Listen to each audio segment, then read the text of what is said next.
নমস্কাৰ বন্ধুসকল আপোনালোকে বাৰু জানেনে এই এড চিনটো কেতিয়া আৰু কিয় উলিয়াইছিল বা কিয় ব্যৱহাৰ কৰিবলৈ লৈছিল?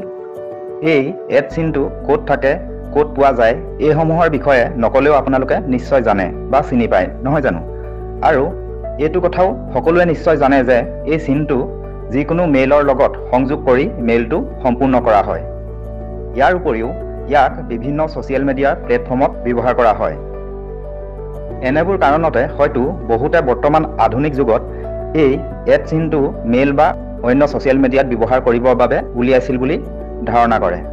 কিন্তু আচলতে বৰ্তমান আমি ব্যৱহাৰ কৰি থকা এনেবোৰ কাৰণৰ বাবে এই এড চিনটো উলিওৱা নাছিল। এই এড চিনটো বহুত পুৰণি যুগতে ব্যৱসায় বাণিজ্যৰ ক্ষেত্ৰত বা যোগ মাখৰ বাবে উলিয়াইছিল বা ইয়াক ব্যৱহাৰ কৰা হৈছিল।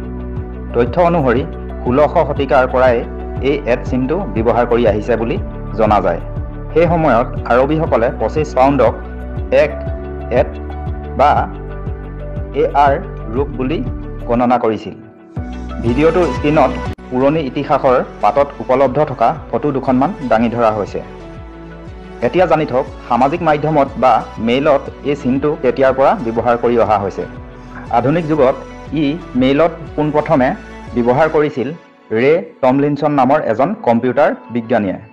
1971 চনত প্ৰথম ইমেইল পঠিয়াবলৈ এড চিনটো ব্যৱহাৰ কৰিছিল। আৰু এটা কথা জানি থওক যে এই এড চিনটো বিভিন্ন জেগাত বা দেশত ভাষা অনুসৰি বেলেগ বেলেগ নামেৰে জনা যায়।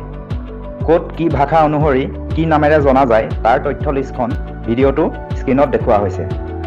এতিয়া আপোনালোকে আজিৰে পৰা নিশ্চয় জানিব পাৰিলে যে এই এড চিনটো প্ৰথমে আধুনিক ইমেইল বা ছ'চিয়েল মিডিয়াত ব্যৱহাৰ কৰিবলৈ সৃষ্টি হোৱা নাছিল। এই চিনটো ব্যৱসায় বাণিজ্যৰ ক্ষেত্ৰত হিচাপ নিকাচ আৰু দৰ দাম দেখুৱাবলৈ 1600 শতিকাৰ পৰা ব্যৱহাৰ কৰা হৈছিল। পিছত এই চিনটো টেকন'লজিৰ লগত লগ হৈ বিভিন্ন সামাজিক মাধ্যমত আৰু ইমেইল আদিত স্থান পায়। ধন্যবাদ। তথ্যখিনি জানি যদি উপকৃত হৈছে তেন্তে আনে জানিবলৈও ভিডিঅ'টো শ্বেয়াৰ কৰি দিব। আৰু প্ৰতিদিনে এনেধৰণৰ নতুন নতুন তথ্য জানি থাকিবলৈ আমাৰ ইউটিউব চেনেলটো ছাবস্ক্ৰাইব কৰি দিব। আৰু যদি আপুনি আমাৰ ফেচবুক পেজটোত চাই আছে তেন্তে আমাৰ ফেচবুক পেজটো ফ'ল' কৰি দিব। ধন্যবাদ। পুনৰ লগ পাম অন্য এটা তথ্যৰ ভিডিঅ'ত।